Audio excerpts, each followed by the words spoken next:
ඇත්තටම අපි කියන්න ඕනේ වාහන දැන් සෑහෙන ප්‍රමාණයක් වරායි හිර වෙලා තියෙනවා. ඒ තියෙන කොන්දේසි මත විවිධ ප්‍රශ්න මතුවුණා දිගටම. එතෙන්දී අන්තිමට මතුවෙච්ච ප්‍රශ්නේ තමයි වාහන මේ අවුරුදු 12ක් සාමාන්‍ය පරිදි ඕනෑම රටකින් ණයවර ලිපි ඇරලා ඕනෑම රටකින් ගෙන්නන වාහන සඳහා ප්‍රශ්නයක් තිබුණේ නැහැ. ඒ වගේම මේ වාහනවල තිබුණා ජපාන් රටේ දැන් වාහන ලියකියවිලි බාර ගන්න ඇති ප්‍රශ්නයක්. ඒකට මූලික වෙලා තිබුණේ 2020 දී ණයවර ලිපි වලට කරපු ණයවර ලිපි වලට ජපාන්ට සල්ලි හම්බුන්නේ නැහැ. ඉතින් ජපාන බැංකුව බොහොම නොහොදකින් හිටියේ.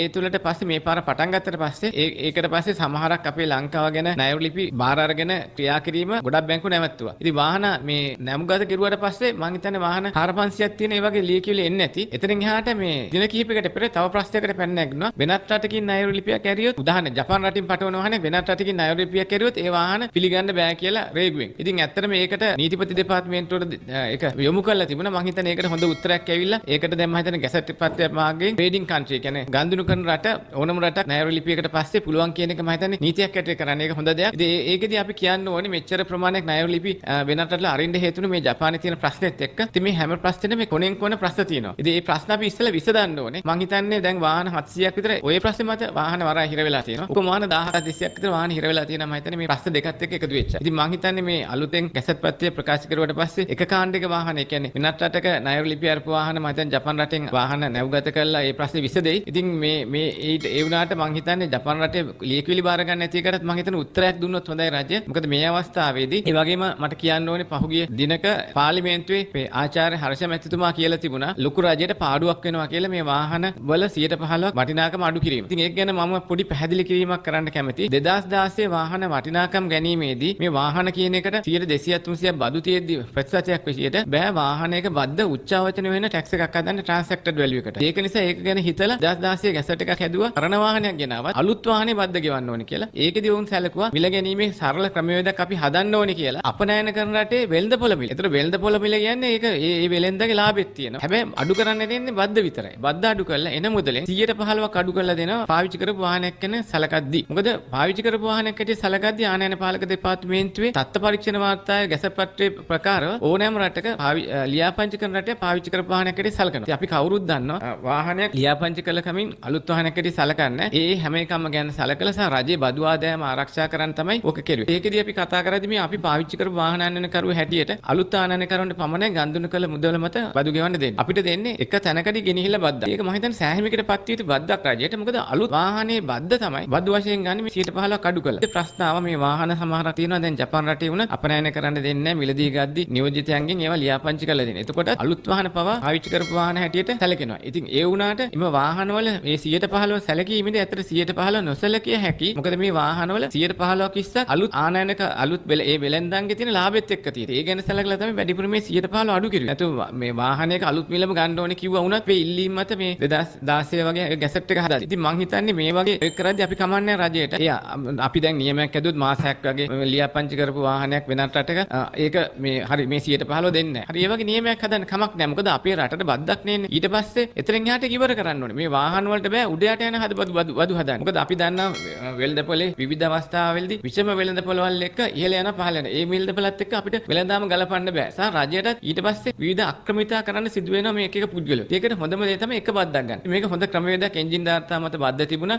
යුනිට් රේට් ඩියුටි එකක්. ඒක මේ පාර අලුතෙන් වාහන ආනයන ප්‍රකෘති කරද්දී මං හිතන්නේ IMF එක අවස්ථාවට නැවත වැට් දැම්ම මේ ඇතුලේ තියෙන වැට් එක තායි දෙපාරක් ගන්නවා වැට් ඇත්තටම කියනවා නම් බද්ද සලකද්දී. එතරින් එහාට ඩියුටි ඔක්කොම ආයි වෙනම දැම්මා මේ මම හිතන්නේ IMF එකේ අවස්ථාවට. ඉතින් එතෙන්දී අපිට මේ ආයි නැවතත් වටිනාකම කරලියට ආවාහන වලට. එතෙන් තමයි මේ ප්‍රශ්නේ තියෙන්නේ. මම කියන්නේ මේක ඉස්සරහට මේක එක බද්දක් දාන්න. කීයක් කර වැඩි කෙරුවට කමක්. රජය ගන්න හොඳ ආදායම. මොකද එතකොට මේ තරංකාරී වෙළඳපොලේ ජපාන උනත් වැඩි මිල වලට වෙන්දේස් වලින් ගන්න එක සාමාන්‍ය මිලකට එයි. ඒක නිසා මම හිතන්නේ මේක කරන්න ඕනේ. ඒ වගේම මම හිතන්නේ මේ හිර වෙච්ච එක මම හිතන්නේ මේ වගේ දේවල් අවුරුදු 12ක් ගෙනිච්ච එක මීටරි ප්‍රායෝගික දෙයක් කෙරුවා නම් හොඳයි. මීටරි තීරණයක් ගද්දි. ඉතින් කමන්නේ දැන් අපි මේ ගැසට් එක පළ කෙරුවාට පස්සේ මේ ප්‍රශ්නේ විසදෙනවා. අපි සන්තෝෂයෙන් නැවතත් මේ වාහන ගන්න පුළුවන්. ඒ වගේම මම ආචාර්ය හර්ෂ මැතිතුමාට කියන්න කැමතියි. මැතිතුමනි ඔබතුමාලා කරුණා කරලා මේ වෙලෙන්දනුත් ගෙනල්ලා අපේ හරි දේ විමසන්න. විමසපුවාම මේකට එක පොදු තීරණයක් එන්න මේ නිලධාරීන් ඒ කියන්නේ ආනයන පාලක දෙපාර්තමේන්තුව, රේගුව, මුදල් අමාත්‍යාංශය, මොටර් දෙපාර්තමේන්තුව, විවිධ සංගම් තියෙන වාහන ආනයන ප්‍රධාන ප්‍රමුඛ පෙළේ සංගම් මේවා ගෙන්නලා සාකච්ඡා කරලා එක මේසකින් මේ ප්‍රශ්නවලට විසඳුම් හදලා විසඳන්න. නැත්තම් එක එක පුද්ගලයන් විවිධ මත ප්‍රකාශ කරන කිසිම දෙයක් දැනුමක්. මොකද ડોක්ටර් හර්ෂත් ඔය විදිහට අපෙන් දැනගත්තා නම් ඔක ගැන හරි කාණේ මේ වගේ ප්‍රකාශයක් කරන්නේ නැහැ. ඒකේ හරි දේ දැනගන්න ඕනේ. මම හිතන්නේ එතුමාගේ රජය කාලේ තමයි මේ නීතියත් හැදුවේ. මම හිතන්නේ 2016 එතුමාගේ රජයෙන් තමයි හැදුවේ. ඒවකට හිටපු මුදල් අමාත්‍යතුමා රවි කරුණානායක මහත්තයා එතුමා තමයි මේ නීතිය හැදුවේ. ඉතින් එතුමා ඒ වෙලේදී ඇත්තම ප්‍රායෝගික තීරණයක් හොඳට හැදුවා. මුගේ තියෙන ප්‍රශ්නේ හොඳට අවබෝධ කරගෙන එතුමා ඒ දේ කෙරුවේ. ඒ වගේ දෙයක් දිගටම ආයේ සර්වසාධාරණව දැන් කරන්න ඕනේ. දැන් ආයේ විෂම තැනකට මේ අපේ වෙළඳාම ගිහිල්ලා තියෙනවා මේක හදන්න ඕනේ. ඉතින් ඇත්තට අපි වෙළෙන්ද වශයෙන් අපිත් කැමති හරි විදිහට වෙළඳාම් කරන්න. ඉතින් කෙනෙක්ට එක දෙයකුයි තව කෙනෙක්ට තව දෙයකුයි බෑ. ඉතින් ඔය දැන් ඔය නීතියේදී මේ ණයවර ලිපි ප්‍රශ්නේ බ්‍රෑන්ඩ් නිව් කට්ටියට ඒ ප්‍රශ්නේ නෑ. සමාන වෙළඳාමක දෙන්නෙට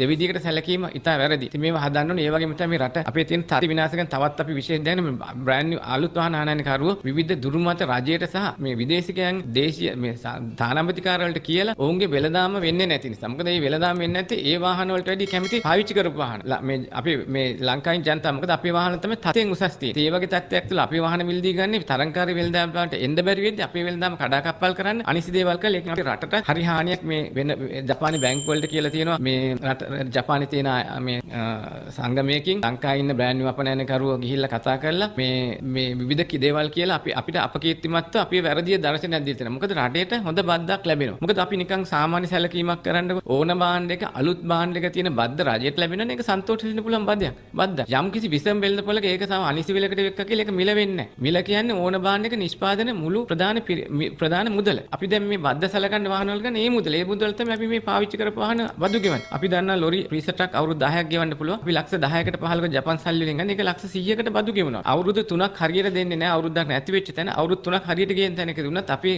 මුදල 150කින් විතර අඩු වෙනවා. ඒ තැනකදීත් අපි 100%ක් බදු ගෙවනවා. 115ක් අඩු වුණාට ඇත්තටම හිතනවා නම් අලුත් වාහනයක 100%ක මුදලක් වෙනවා. මේගොල්ලෝ ගන්න වෙලෙන්දුන් ගන්න ලාභේ ඒක දේශීය වශයෙන් බදු අඩු කරොත් සමහරක් බදු අඩු වෙන්නේත් නැහැ. ඉතින් මේ தත්ත්වය සැලකීමේදී මේක හරි ප්‍රායෝගික தත්ත්වය තේරුම් ගන්න ඕනේ. එහෙම නැතුව එක එක දේවල් කරලා බොරු විෂම කතාවල් කියන්න හොඳ නැහැ. මම හිතන්නේ අපි ආනායන පාලකතුමියට ඒ වගේම නීතිපති දෙපාර්තමේන්තුවට තා මුදල් අමාත්‍යාංශය ස්තුතිවන්ත වෙනවා. මේ ප්‍රශ්නෙට කඩියම් පිළිමක් හෙදුවට. මම හිතන්නේ මේ ගැසට් පත්‍රය මාගෙන් දැන්ට මේ ගොඩාක් හිර වෙලා තියෙන වාහන නිදහස් වීම සඳහා ඉඩසැලසේ කියලා මම මේ ඉදිරි හෝරා කීපයේදී අලුත් ගැසට් එකක් එන්න ඕනේ. මම කියන්න ඕනේ පරණ 2013 ගැසට් එකේ නිර්වචනයේ ප්‍රශ්නයක් තියෙන්නේ. ඒ ගැසට් එකේ තියෙන්නේ අපනයන කරන රටේ නියෝජිත බැංකුවෙන් අපනයන සහතිකය කියන්නේ කැන්සලේෂන් සර්ටිෆිකේට් එකත් ඒ වගේම අපනයන සහතිකය සීල් කරලා යවන්න ඕනේ. එතකොට මේ අපනයන කරන රටේ නියෝජිත බැංකුව කියන එක අපේ පෞද්ගලික අපේ හැඟීම නම් තියෙන්නේ. ඒ නියෝජිත බැංකුව කියන්නේ අපනයනකරුගේ නියෝජිත බැංකුවම රටක් නෑ. ඕන රටක පුළුවන්. නමුත් මේක ප්‍රශ්නාව. ඒත් අවුරුදු 12ක් හරියට මේ ක්‍රියා කරපු දේ මේ අවුරුදු 10 ගණනක් වහන මේ නිදහසින් නැවත මේ ප්‍රශ්නේ මතුණා. ඒක හරියට හදන්න ඒ තියෙන ප්‍රශ්නේ නිරාකරණය කරන එකෙන් තව හෝරා කීපෙන් ගැසට් එක කල කරන්න පුළුවන්. ට්‍රේඩින් කන්ට්‍රි කියන්නේ ගනුදෙනු කරන රට පුළුවන් කියලා සීල් එක ගහන්න බැංකුවට. මම හිතන්නේ ඒක හොඳ දෙයක්. ඒ වගේම අපි ඉල්ලුවා සංගමයක් විදියට මේ ඊළඟ ප්‍රශ්නේ බැංකු වලට ලියකියවිලි පිළිගන්න බැරි එක. පිළිගන්න පුළුවන් බැංකු වලට ණයවර ලිපි අරින්න කියලා. අලුතෙන් අපිට දැන් ලංකාවේ නීතිය තියෙන්නේ ණයවර ලිපියක් අරින්න බෑ. වාහනේට එන්න ඉස්සෙල්ලා ණයවර ලිපිය අරින්න ඕනේ. නැත්නම් ඒක තහනම් වාහන. ඒක වෙනස් කරලා දැන් ආපු වාහන වගේක් ගොඩක් ඉර වෙලා තියෙනවා. ගනුදෙනු කළ හැකි බැංකු වලට එම අලුත් ණයවර ලිපියක් ඇරීම සඳහා මේ ඉඩපස්සා ලබා දෙන්න මේ ගැසට් එකෙන් පළ කරන්න කියලා. මම හිතන්නේ මේ ඉල්ලීම තාම අපි දන්නේ නැහැ වේද කියලා. ඒක වුණොත් එහෙම දැනට මේ මුදල් මේ රේගුවේ මේ හිර වෙච්ච හැම වාහනයක්ම නිදහස් කිරීම සඳහා අපිට ඉඩපස්සා ලැබෙනවා. මේ ඉරකොපමණ වාහන ප්‍රමාණයක් තියෙනවද හිර වෙලා? දැනට අපි දන්න ප්‍රමාණයක් තියෙන වාහන 1000ක ඊයේ පෙරේද නැවක ඒකෙත් මං හිතන්නේ සාම දන්නේ කොච්චර ලියකියවිලි ගනුදෙනු කළ නොහැකිද කියලා. ඊට කලින් තිබුණ 250 300ක් ලියකියවිලි එන්නේ 400ක් විතර ලියකියවිලි නැතුව වාහන ඇවිල්ලා එතනින් එහාට වාහන 70ක් විතර මේ බෝඩර් ක්‍රොස් LC කියලා කියන්නේ. ඒ කියන්නේ අපි උදාහරණයක් ජපාන් රටෙන් අපි ණයවර ලිපියන සිංගප්පූරුවට ජපාන් රටෙන් තමයි එන්නේ. එහෙම ගොඩාක් බාන්න එහෙම ට්‍රේඩින් කරන වෙන ලෝක රටවල බ්‍රෑන්ඩ් නිව් නම් 100%ක් එහෙමමයි කරන්නේ. උන්ගේ තියෙන ආයතනයක් තියෙනවා. උන්ගේ නියෝජිත ආයතනයේ ඔෆිස් එක. එතනට LC වල තමයි ලෝකේ වෙන රට වලින් වාහන එන්නේ. ඉතින් ඒක බ්‍රෑන්ඩ් නිව් කට්ටිය 100%ක්ම කරනවා. සාමාන්‍ය දෙයක්. ඒක වෙළඳාමට අයිති දෙයක්. ඒක මං හිතන්නේ මේ වැරදි නිර්වචනයක් තියෙන. ඒක හැදෙයි මං හිතන්නේ. මේ තුල මං හිතන්නේ වාහන 1000ක් 1200ක් විතර තියෙන්න ඇති. මේ ප්‍රශ්නේ මේ හෝරා කීපයකින් ගහන ගැසට් එකෙන් විසඳෙනවා. මේ ගැසට් එක තුලින් වාහන මේ හිර වෙච්ච ඒවා ගන්නද මේ කටයුතු කරන්නේ. එහෙම නැත්නම් මේ කිසියම් ලියවිලි වල සම්බන්ධ නීතිමය ප්‍රශ්නද මේ නිරාකරණය? නෑ මෙහෙමයි දැන් මේ පාර තිබුණ ප්‍රශ්නේ බොහොම බරපතලයි. මේ පාර ජනවාරි 31 නිකුත් කරන වාහන මේ తాවකාලික අත්හිටියම් ගැසට් එකේ කිව්වේ වෙනදාට තිබුණේ රේගුවට හරි ආමනයන පාලක දෙපාර්තමේන්තුවේ මොනවා හරි වරදකට ඒකට යම්කිසි දඬුවමක් පළ කරලා ඒවා නිදහස් කරා. මේ ජනවාරි 31 ගහපු ගැසට් එකේ ලොකු වරදක් කරලා තියෙනවා. ඒ ගැසට් එක වෙනස් වෙන්න ඕනේ. ඒකේ තියෙන මොන හරි වරදක් තියෙනවා නම් මේ ප්‍රතිඅපනයනය විතරයි කරන්න පුළුවන් කියලා. ඒතකොට ඒ වගේ දඬුවමක් දෙන්න බැරි තැනකදී නීතිය හදන්න ඕනේ. ඒක ලිහිල් කරන්න. ඉතින් ඒක තමයි හැමදාම මේ ෆ්‍රී ඉන්ස්පෙක්ෂන් ගැසට් එකේ ප්‍රශ්නයක් තිබුණා බිරෝයට සමාගම ජපානයට දැබැරිගු ඒක නීති හදන්න ගැසට් එකම හදන්න උනා. ඉතින් මොන හරි දෙයක් වරදක් කරනවා නම් තියෙන ගැසට් පත්‍රයේ නීතිය හදලා ඉන්නවා මෙයා. ජනවාරි ගහපු ගැසට් එකත් එක්ක. නැත්නම් වැරදකට කිසිම දඬුවමක් දෙන්න බෑ. දඬුවම තමයි ප්‍රතිඅපනයන. ඒක නිසා මේක මූලික මේ ජනවාරි 31 ගහපු ගැසට් එකේ යම්කිසි වෙනසක් කරන්න වෙනවා. ඒකත් ලොකු ප්‍රශ්නයක්. ඒ ප්‍රශ්නේ විසඳුවොත් තමයි ඉදිරියේදී රේගුවට හරි ආනයන පාලක දෙපාර්තමේන්තුව යම්කිසි අත්වැරදීමක් හරි මොන හරි වරදකට දඬුවමක් දීලා එතෙන්දී නිදහස් කිරීමේ හැකියාව වෙන. මේ හැකියාව නැති කරලා තියෙනවා මේ අවස්ථාවේදී ජනවාරි 31 වාහන ප්‍රකෘති කරන්න ගහපු ගැසට් එකේ. වාහන ගේන්න දාලා රටට මේ ආපු වාහන ඩොට් වලින් සමහර වාහන 400 300 1000 මේ වගේ හිර වුණා නිතර නිතර. දැන් වෙන කාලවල එහෙම වුණාද? මේක ඇයි මේක විශේෂ වාහන හිර වෙන්නේ?